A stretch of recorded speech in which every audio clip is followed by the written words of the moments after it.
Roosevelt in the 60s. Jerry was loved by so many. Jerry had loads of friends, and though coming from very different backgrounds, they all enjoyed and appreciated one another.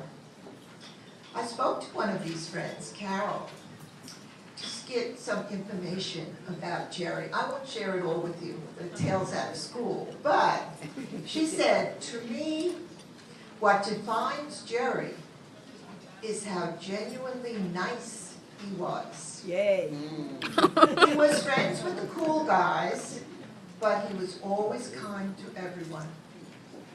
And she said, some things never change. But as the community of Roosevelt changed, Jerry and his family had to move. His brother had been mugged while walking the dog, and his father said, it's time to go. But Jerry remembered this little town where everyone was happy, and many years later, Jerry came back home to Roosevelt. Not just to visit, but to give back to the town that had loved him so much as a child. Jerry came back and sought out agencies that were making a difference, that cared about people the way he had remembered.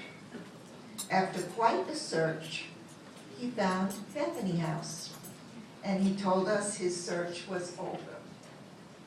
Since that day, Jerry has been working with us to help the people of Roosevelt to once more believe that life is good and people really do care. In the book of Leviticus, we are told not to harvest the corners of the field, for that harvest is for the needy and the stranger.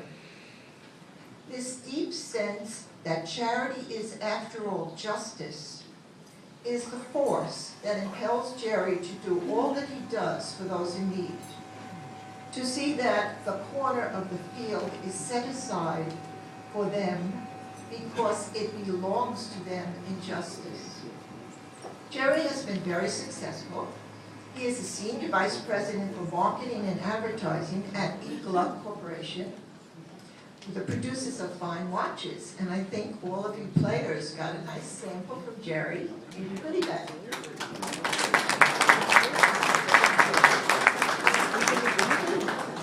Jerry has a lovely wife, Denise, who is with us tonight, and a wonderful daughter, Jessica. We have had many wonderful events happen at our dinner, but we have never had a baby born. And we hope it won't happen tonight. Jessica is trying to hold on, but her little boy is due very, very soon. Jerry lives a good life in Plainview with his family, and he enjoys many of life's rewards for a life well lived. But Jerry never forgets the less fortunate, and we celebrate him tonight because of his tremendous, unassuming generosity.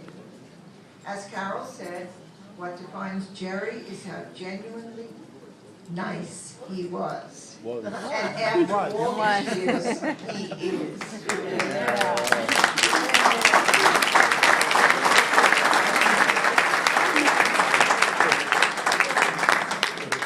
We are so grateful that God has led you to our doors, the same doors that welcome the homeless and the stranger.